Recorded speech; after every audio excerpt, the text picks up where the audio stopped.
Hello শিক্ষার্থী বন্ধুরা, আজ মহাসপ্তমীর দিনে তোমাদের জানাই অভিনন্দন যে তোমরা ক্লাসে উপস্থিত হয়েছো। অনেক ধৈর্য নিয়ে, আন্তরিকতা নিয়ে তোমাদের যে মানসিকতা রয়েছে ইংরেজি গ্রামার শেখার প্রতি, তা দেখে আমি সত্যিই আনন্দে অভিভূত।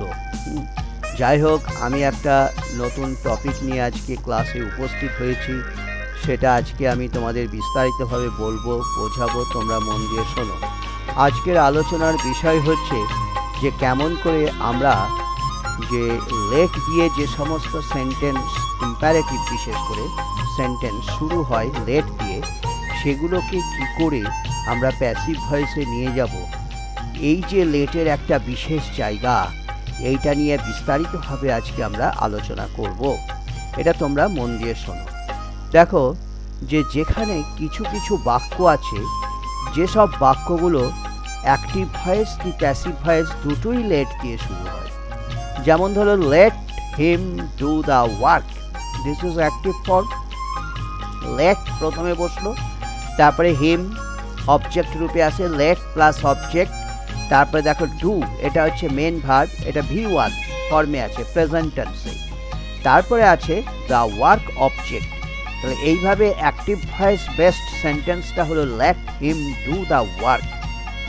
এই সেন্টেন্সটাকে অনেক সময় প্যাসিভ ভয়েস করতে গেলে আমাদেরকে কনফিউজড হয়ে যেতে হয়, কি করে আমরা প্যাসিভ ভয়েসটা করব। লেট দিয়ে আছে, late him do the work. তাহলে প্যাসিভ ভয়েসটা আমরা করতে পারি, লেট দিয়েও শুরু করে করতে পারি, কিন্তু এটার কিন্তু অতটা ব্যাপক ব্যবহার নাই, এবং বিশেষ করে এগুলো ইনফর্মাল ওয়েতে এক্সপ্রেসড হয়, কিন্তু রিটেন ইংলিশে এগুলোকে অ্যাভয়েড করাটাই ভালো। Late him do the work, এটাকে এখন আমরা আলোচনা করি। এই অ্যাক্টিভ ভয়েসটা লেট দিয়ে শুরু হয়েছে, late him do the work. এটাকে প্যাসিভ ভয়েসে কি করে করা যায়? প্রথমে বসাও লেট, তারপরে যে অবজেক্টটা আছে সেই অবজেক্টটাকে নিয়ে এসো, লেট দ্য ওয়ার্ক। এখানে অবজেক্ট হচ্ছে দ্য ওয়ার্ক।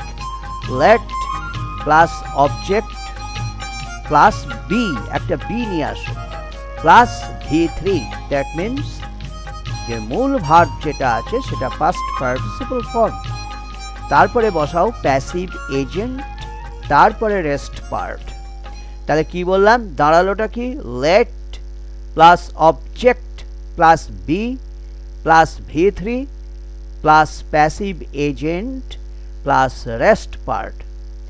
এই যে টেকনিকটা, this technique is permissible in this case, but these types of sentences beginning with let can be reduced to passive following various kinds of methods.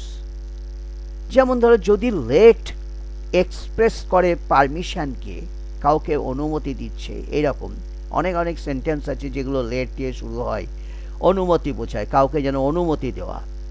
তা সেক্ষেত্রে আমরা passive voice করতে পারি subject plus might be allowed plus to plus V1, to বসিয়ে V1 পায় rest part. তারপরে আমরা এটা বুঝতে পারি, যেমন যদি ধরো এখানে late him do the work সেন্টেন্সটা আছে, এই সেন্টেন্সটাকে আমরা লেট দিয়ে প্যাসিভ ভয়েস না করে আমরা যদি অন্য বিকল্প পদ্ধতি প্রয়োগ করার চেষ্টা করি, তাহলে আমরা বলতে পারি he might be allowed to do the work.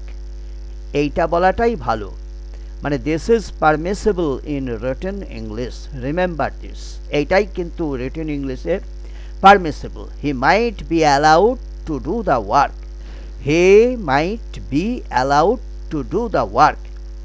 যদি ধরো এই লেট দিয়ে এই সেন্টেন্সটা যদি সাজেশন হিসেবে আসে, তাহলে আমরা লিখব কি? The work should be done by him. This is also permissible in written English. তাহলে যেখানে আমরা অ্যাক্টিভ ভয়েস স্ট্রাকচারটা লেট দিয়ে শুরু হচ্ছে এবং তার অবজেক্টও আমরা পাচ্ছি, হ্যাঁ, late him do the work, যেখানে এখানে অবজেক্ট হচ্ছে দ্য ওয়ার্ক, সেখানে আমরা প্যাসিভ ভয়েস যেমন লেট দিয়ে শুরু করেই করছি, let the work be done by him. This is not applicable in all cases. যেমন এখানে বললাম let him do the work, if this sentence expresses permission, তাহলে আমরা বলতে পারি he might be allowed to do the work। বা যদি let him do the work, এটা যে সাজেশন হিসেবে আসে আমরা বলতে পারি the work should be done, হ্যাঁ এটাই। যেমন let us forget the matter, this is active voice structure। এর প্যাসিভ হবে let দিয়ে শুরু, কি রকম let the matter be forgotten by us।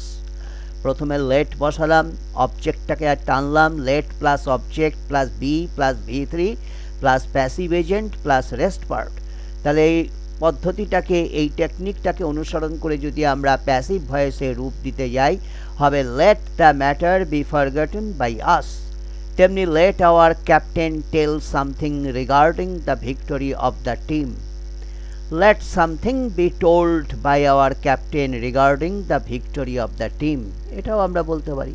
তা এই যে কনস্ট্রাকশন আমরা দেখো ভালো করে যে অ্যাক্টিভ ভয়েসে যে কনস্ট্রাকশনটা হচ্ছে সেটা let plus dot dot dot plus root form of the verb plus rest, যার প্যাসিভ স্ট্রাকচারে দেখতে পেলাম আমরা let plus object plus B plus v3 plus rest part. এইভাবে আমরা let দিয়ে যদি শুরু হয় অ্যাক্টিভ ভয়েস, তাহলে প্যাসিভ ভয়েসেও আমরা let দিয়ে শুরু করে করতে পারি। এখন আরেকটা যেমন ধরো সেন্টেন্স দে লেট আস গো, এই সেন্টেন্সটা ভালো করে কেয়ারফুলি অবজার্ভ দ্য সেন্টেন্স, হ্যাঁ the structure is of different kind. They let us go, তারা আমাকে যেতে দিয়েছিল, এখানে পুরো একটা অনুমতি দেওয়া বোঝাচ্ছে, giving permission to somebody. They let us go, তারা আমাদেরকে যেতে দিয়েছিল। তাহলে এর প্যাসিভ রূপটা কি হবে? যদি এটাকে প্যাসিভ রূপে দেখাতে চাই তখন আমাদের বলা উচিত we were let go, let is used without to। আমরা এটাকে এভাবেও বলতে পারি যে কি they let us go, তাহলে কি we are allowed to go, বা we were allowed to go, যদি past tense থাকে we were allowed to go তখন to আসবে, we were allowed to go, they permitted us to go। Here let is used to express the sense of permission। যেমন ধরো another example একটা set করছি, she let her dog jump upon him, she let her dog jump upon him। এর passive রূপটা কি হবে? her dog was let jump upon him, her dog was let jump upon him। যেমন ধরো I let him draw a picture on the blackboard, he was let draw a picture on the blackboard, this is passive structure। আবার বলতে পারি এটাকে he was permitted to draw a picture on the blackboard, তাই না? কিন্তু কিছু কিছু imperative sentence আছে যেগুলো যে ভার্বের প্রেজেন্ট ফর্ম যেটা রুট ফর্ম সেইটা দিয়ে শুরু হয় সেন্টেন্স, আর এই সব সেন্টেন্সে দেখা যায় অবজেক্ট। তা সেই জন্য এইসব সেন্টেন্সগুলোকে যদি আমরা প্যাসিভ ভয়েসে রূপ দিতে চাই তাহলে আমাদেরকে লেট দিয়েই শুরু করতে হবে, কিন্তু প্যাটার্নটা হচ্ছে কি let plus object plus B plus v3, এটা তোমাদের মাথায় রাখতে হবে এই টেকনিকটা। কিন্তু যদি অবজেক্ট না থাকে তখন তোমরা মুশকিল পড়বে। অবজেক্ট যদি না থাকে but the sentence beginning with let has no object, তাহলে what should you do in this case? তোমার কি করা উচিত এই ক্ষেত্রে? যদি অবজেক্ট না থাকে তখন তোমাদেরকে করতে হবে কি ইউ আর অ্যাডভাইসড বা you are ordered, you are requested, you are suggested, এইগুলোকে ফলো করতে হবে, এই টেকনিকগুলোকে। সেটা মোড অফ এক্সপ্রেশনের উপর ডিপেন্ড করছে। কেমন?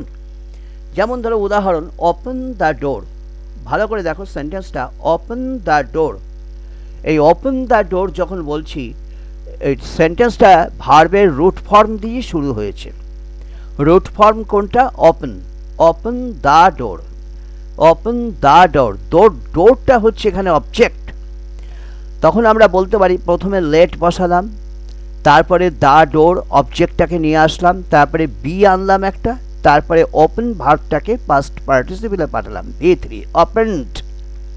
তাহলে এখানে আমরা অবজেক্ট দেখতে পাচ্ছি দ্য ডোর, সেই জন্যই কিন্তু আমার এই পদ্ধতিটাকে প্রয়োগ করে করাটা সুবিধা হলো।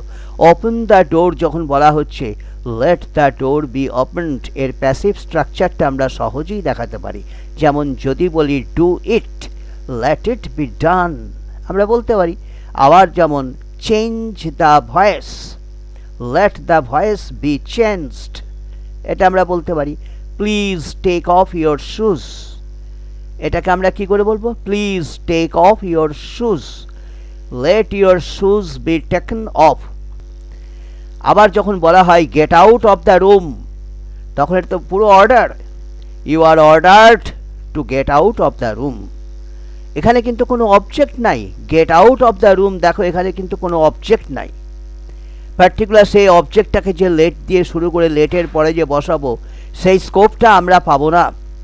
এই ক্ষেত্রে আমাদেরকে you are ordered, you are requested, you are suggested, you are advised এই টেকনিকটা ফলো করতে হবে। এখানে যেমন get out of the room এখানে কিন্তু কোনো অবজেক্ট পাচ্ছি না, ঘরের বাইরে বেরিয়ে যাও। You are ordered to get out of the room বলতে পারি। Please wait a bit, wait a bit এটা সহজেই বোঝা যাচ্ছে যে বক্তা যখন কথাটা বলছে খুব অনুরোধ সহকারে কথাটা বলছে। এখানটা request is expressed, please wait a bit, you are requested to wait a bit, you are requested to wait a bit, do not run in the sun. This sentence undoubtedly expresses suggestion or advice আমরা বলছি। do not run in the sun, when we say do not run in the sun it is advice based sentence, imperative। তা সেক্ষেত্রে আমরা voice চেঞ্জে বলতে পারি you are advised not to run in the sun, you are advised not to run in the sun। কিন্তু late দিয়ে কি এখানে শুরু হবে না, কেন? এর অবজেক্ট পাওয়া যাচ্ছে না। দেখো do not run in the sun, যেমন open the door, do it, change the voice এগুলো সব অবজেক্ট ছিল, লেট দিয়ে সম্ভব ছিল শুরু করা। কিন্তু এই সব জায়গাতে do not run in the sun, please wait a bit এই সব সেন্টেন্সগুলোতে কোনো অবজেক্ট নাই। সেই জন্য আমরা you are requested, you are advised, you are ordered এই টেকনিকটাকে ফলো করে করব। কেমন? Don't smoke please, please don't smoke সহজেই বুঝতে পারছো এটা request is expressed, you are requested not to smoke. হ্যাঁ, তাহলে আমরা বুঝতে পারছি যে জিনিসটা যে এখানটায় যে সমস্ত সেন্টেন্সগুলোতে অবজেক্ট পাওয়া যাচ্ছে সেখানে লেট দিয়ে শুরু করতে আমাদের কোনো অসুবিধা হচ্ছে না। কিন্তু লেট দিয়ে শুরু করতে অসুবিধা হবে ঠিক তখনই যখন কোনো অবজেক্ট পাওয়া যাবে না, তখন সেখানে ইউ আর অ্যাডভাইসড বা you are requested, you are ordered এই টেকনিকগুলোকে প্রয়োগ করতে হবে। হ্যাঁ, যেমন send this notice to all the members এখানে দেখো অবজেক্ট আছে to all the members. Let বা দ্য দিস নোটিস এটাও একটা অবজেক্ট। সেন্ড দিস নোটিস এই নোটিশটা পাঠাও সমস্ত মেম্বারদের কাছে। Send this notice to all the members, this notice is object, so we can do it in passive form beginning with let, let this notice be sent to all the members বলতে পারি আমরা। don't look down upon the poor, the poor here acts as an object in this sentence, so we can say let the poor be not looked down upon, let the poor be not looked down upon বা বলতে পারি let not the poor be looked down upon। লেটের পরেও অনেক সময় নটটা বসানো হয়। হ্যাঁ, let the poor be not looked down upon যেমন বলা যায়, let not the poor be looked down upon এটাও বলা যায়। কেমন? তো এইগুলো তোমরা বুঝতে পারলে আমরা বুঝতে পারলাম যে যদি কোনো অবজেক্ট পাওয়া যায় তাহলে লেট দিয়ে প্যাসিভ ফর্ম দেখানো আমাদের কোনো অসুবিধা হয় না। কিন্তু যদি আমরা না পাই অবজেক্ট তখন আমাদেরকে এই টেকনিকগুলো ফলো করতে হবে। কেমন? এইটা মাথায় রেখে দিও। হ্যাঁ, তাহলে আমরা আজকে লেটের বিশেষ ব্যবহার এবং ইম্পারেটিভ সেন্টেন্সের বিভিন্ন রকম সেন্টেন্সের যে বিভিন্ন স্ট্রাকচারের যে সেন্টেন্স আছে সেগুলোকে অ্যাক্টিভ থেকে প্যাসিভ ভয়েসে কীভাবে রূপ দিতে হয় বিস্তারিতভাবে আলোচনা করলাম। এগুলো মেমোরির মধ্যে তোমরা রেখে দেবে। আজকে ক্লাসটা আমি এখানেই শেষ করছি। নেক্সট ভিডিওতে আবার তোমাদের সঙ্গে দেখা হবে, অপেক্ষা করে থাকো।